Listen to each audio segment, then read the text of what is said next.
So we have Saul Hittite, who is the co-founder and CEO of Vault. I figured he could do kind of a brief on his background, but then roll that right into Vault and how we got to that point. Yeah, my background is in technology. I started out working for Oracle. I spent 13 years there building enterprise-level software. Left together with Renault and some people that I see here. We built LendIt Club. We did the same story a couple of times in Asia as well. So you could say that we have a marketplace model expertise. Excellent. Well, let's get into the detail then. And I know you have a couple of slides here, so I'll let you navigate those as you want to go through. So Vault, right. What is it? That's what people want to know. It's not lending. Right. So Vault stands for Vetted Alternatives Network. So since the get-go, I think the word network is probably not the best to describe what we are building, but that's what the industry refers to these market networks. They call it market networks as opposed to social network, Facebook, or professional network as LinkedIn. A better word to describe what we are doing is a grid. So we are focusing on solving the randomness and the mess that is happening in the private markets. So if you look at the public markets, if you have a Bloomberg terminal, you can navigate the public market, you can see who's selling what, who's buying what, you can do price discovery, and you take it one step at a time until you close your deals. In the private market, whether you're looking for lending, secondaries, real estate, it's really 100% random. So to some extent, we want to become the Bloomberg of the private markets. Bloomberg, that's ambitious. It is. Tell me a little bit more about that. So we do realize that it's a big project, and we're not planning on building it alone. So as we go through this presentation, you're going to understand that we actually rely a lot on our partners. In fact, if we look at this slide, so to dissect what's in the private market, there are different players. Of course, you have on the left-hand side all the asset originators. On the right-hand side, you have people with capital, family offices, sovereign fund, and the likes. And in the middle, you have asset managers. They're not brokers, but they are asset managers. Think about RIAs. So these are people that will help the folks with capital to find the right opportunity, do the due diligence, and so on, until they get. And most of the time, they are regulated, so they have the right to do that. But then there is a layer of service providers, whether it's data providers, whether it's legal services, whether it's due diligence type of services.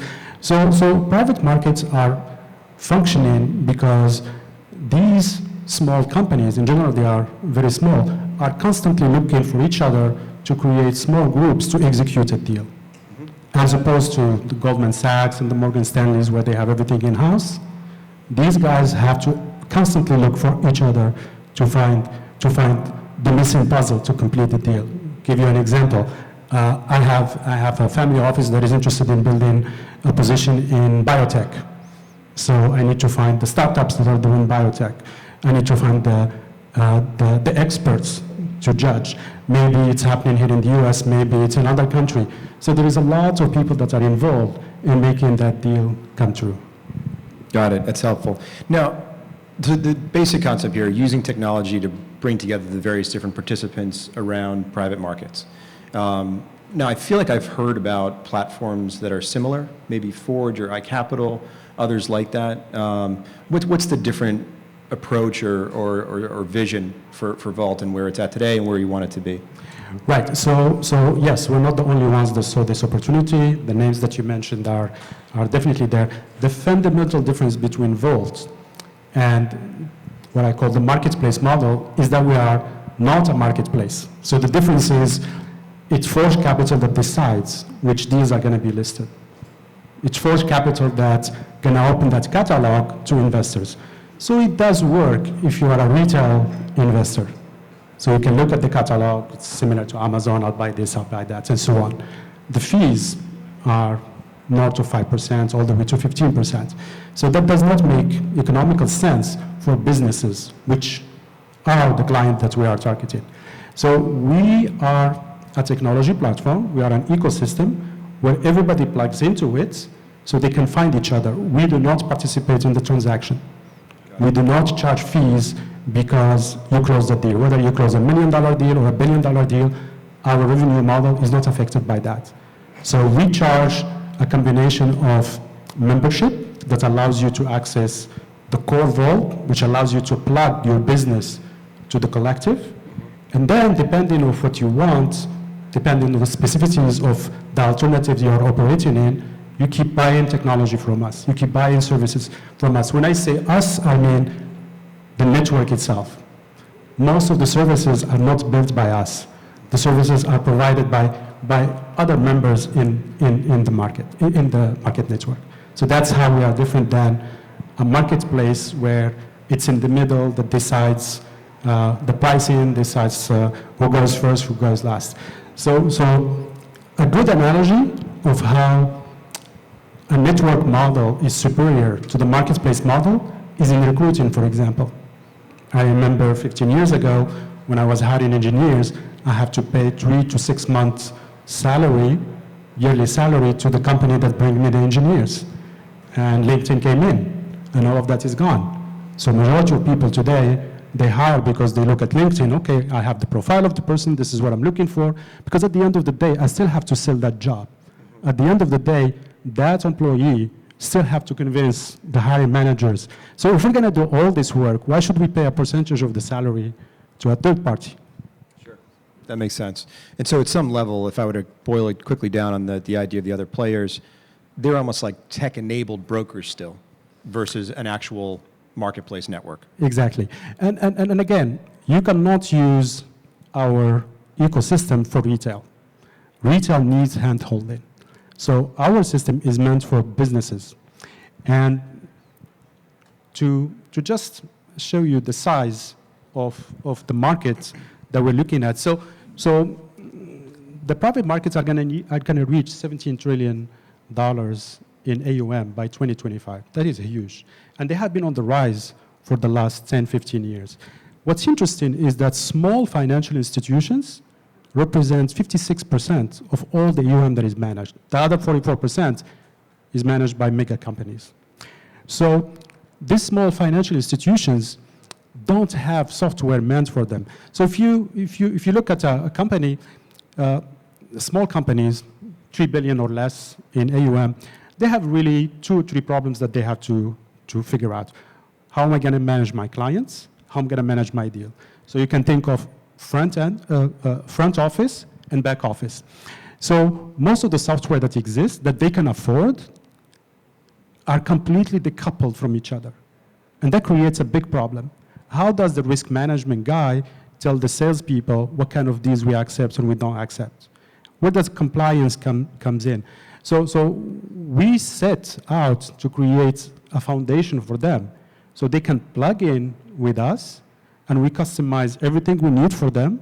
And then if there is something else that they need, there will be a system similar to App Store where they can get software from other providers, all through our standardized model that we put together. Makes sense. It's helpful. One of the interesting things about marketplaces or networks, or as you're calling it, a grid, is you have to start somewhere. That's right. And I know you guys, you've started. I believe there's a wait list for some people trying to come in for membership. Where does this start, and what does that initial vision look like? So one beautiful aspect of the finance industry that it's viral by its nature.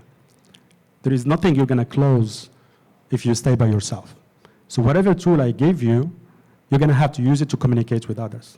So the virality that every network is looking for is baked in the system itself. So we started with one client. We have a client that is all the way on the management side, and we have a client, or more like a partner, that is all the way on the origination side. I'll explain to you with examples so it makes it clearer. So on the origination side, we are working with LoanPro, which is a partner of us. So the idea is they have 1,200 lenders. And these lenders, at a certain time, they're going to have to sell their loans to investors, to other institutions. So each one of them can build their APIs and they can connect with whoever it is. Or Vault is building this connectivity to LoanPro, the software itself. So LoanPro can actually go out and say, hey, use my software and you access the private market directly. So you don't have to build anything on top of, just use my software. I already got it. So 1,200 lenders will be able to directly access the private market. So once you have the asset originators, that brings the capital, capital brings other asset originators, and that's the balance and the counterbalance that whether you're building a marketplace, whether you're building a network, that's what you need to do. But what's important is that you have to always make sure that the network is built in a balanced way. So if you have too many capital providers, what are they going to do? Talk to each other? Does not make sense. If you have too many asset originators, it does not make sense. If you have focused on one asset class, it doesn't make sense. So you have to continuously make sure, without interfering, that you market to the ones that you don't have to complete the picture. Our goal is in few years that an asset management company or anybody that practices finance globally, small companies, that we will be not the last software, but the last thing they have to do from a technology point of view, because all the other software, hopefully we will have time to plug in with our system. So they don't have to worry about technology. And in terms of savings, it's dramatic. We are talking about 10 to 20 folds of what they will pay if they have to do it on their own. Not Sure. to mention the time to market and all that. Sure, understood, Saul. That's helpful. And so in this piece here, we're talking a bit about the various different players or participants in the ecosystem.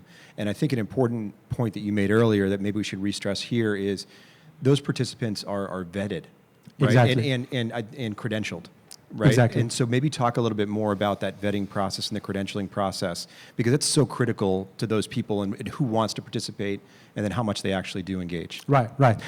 You don't want to be in a network, in a marketplace, or whatever it is that you're going to be communicating with other partners without knowing that they are vetted. So there are two parts to the vetting process.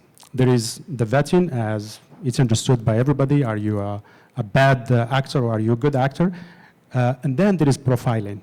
And yes, we can use the word profiling because we're talking about businesses. So let's focus on the first one. Today, there is tons of data. There is plenty of services that can give you a very good picture of a business. Apple uses it all the time before you become an Apple developer company. So it's there, and it's automated, and it's easy. The problem with it is costs. So let's say, again, take that example of an investor that wants to build a position in biotech. So they will start with 100 companies. If it costs $1,000 to vet a company, then since the get-go, they have to pay $100,000 to end up with 3 or 4 companies that they will focus on and do heavy due diligence. Does not make common sense. So we are going to pay that $100,000, but it's data that's going to be used by every member in the network. So you pay for it once and use it all the time. That data actually does not belong to me or to you, but it belongs to the company that was vetted. They can choose to open it and share it with everyone to make sure that we are not selling data that we are not supposed to be selling. So that's on the vetting part. On the profiling part, which happens all the time, including in this conference, people will be working around looking to meet investors to raise a fund for $100 million. And they will be talking to someone for like 30 minutes to realize that he makes $500,000 investments. That does not make sense. So it happens if you are building an ESG type fund as well. You don't want to be wasting time. You want to be going directly to the people that are going to be having more likelihood to do a transaction with you. Excellent, great.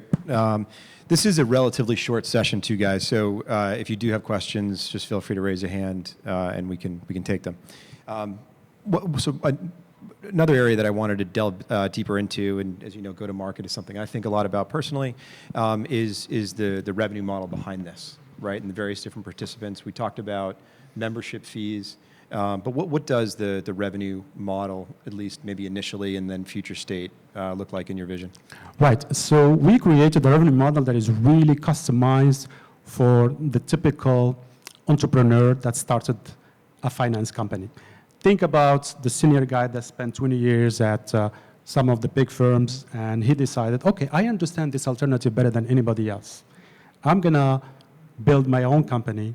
Of course, they don't have the network that they used to have, part of the Morgan Stanleys and the Goldmans and so on, where he can speed dial the guy in Japan, and he can find the investors and so on.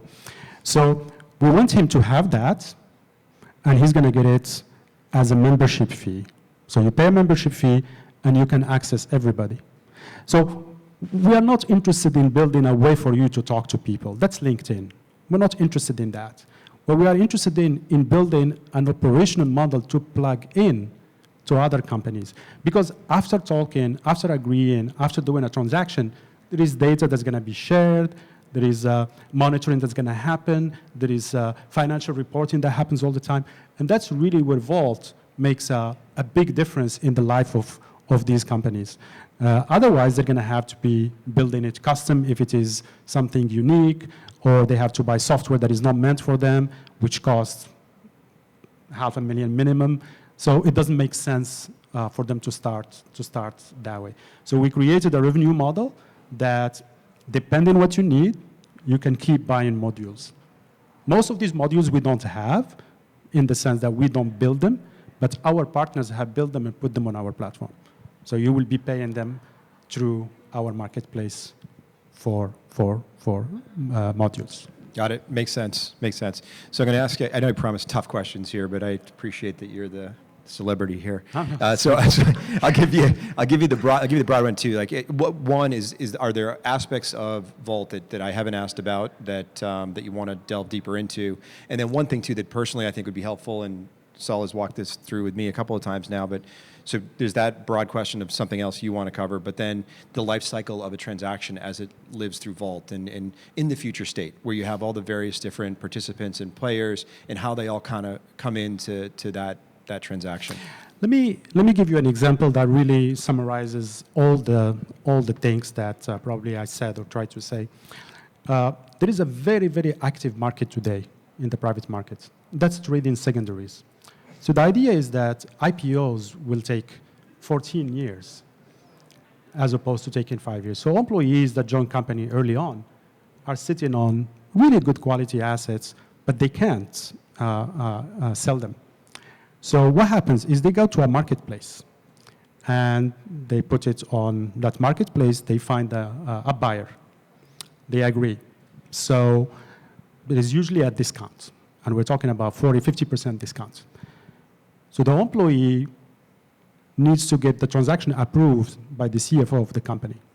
The CFO is working on closing the next round of financing, let's say at $5 billion, when the employee is selling it at $500 million. It doesn't make sense. So yes, those are your shares, but you don't have the rights to buy and sell them unless the company approves. It's a process full of friction because nobody knows what the pricing is. So a better model with Vault is that we put all the power in the hands of the CFO of the company. A CFO of a biotech company is not going to stop what he's doing to look for buyers for you. But if he has a network in front of him, and if he gets your shares, and your shares, he can put everything together in a fund, and then he can sell it.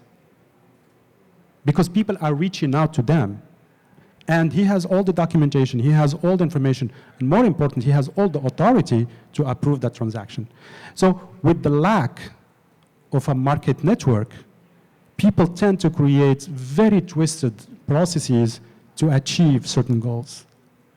I believe most of the randomness and the friction that happens in the private market, it's like, oh, how did you get this deal? Oh, I play tennis with this guy and he tells me.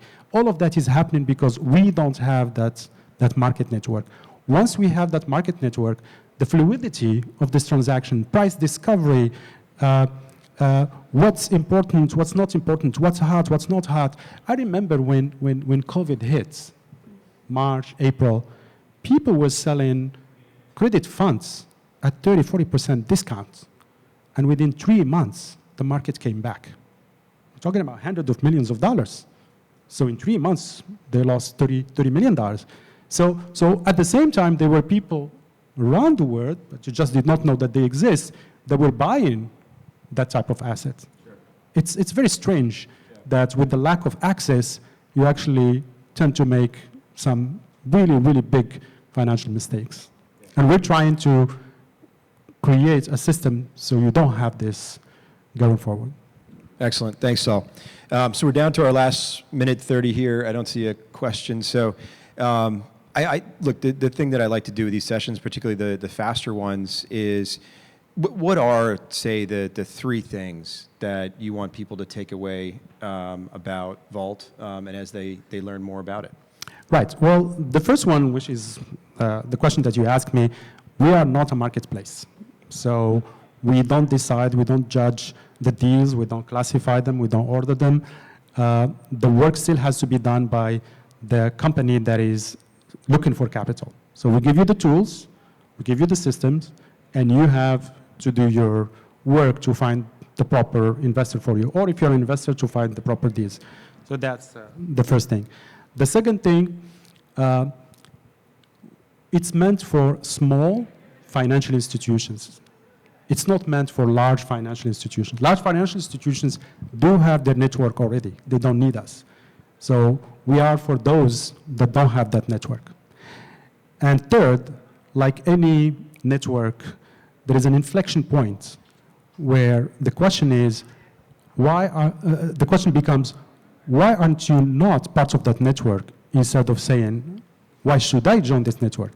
And that inflection point happens usually after you reach a certain number. Based on the analysis we did, that number for us is 250 to 300 organizations. 300 organizations in our industry, in the private market, is a lot. So each one of them will have like 1,000 clients. Each one of them are going to be closing, 2 transactions a month. So that creates a lot. Got it. Very interesting, Saul. Well, thank you very much. That's all the time we have for this session, so I appreciate it, and thank you for the chance to come up here and have a fireside chat with you. Thank you, Matt. Thanks, everybody.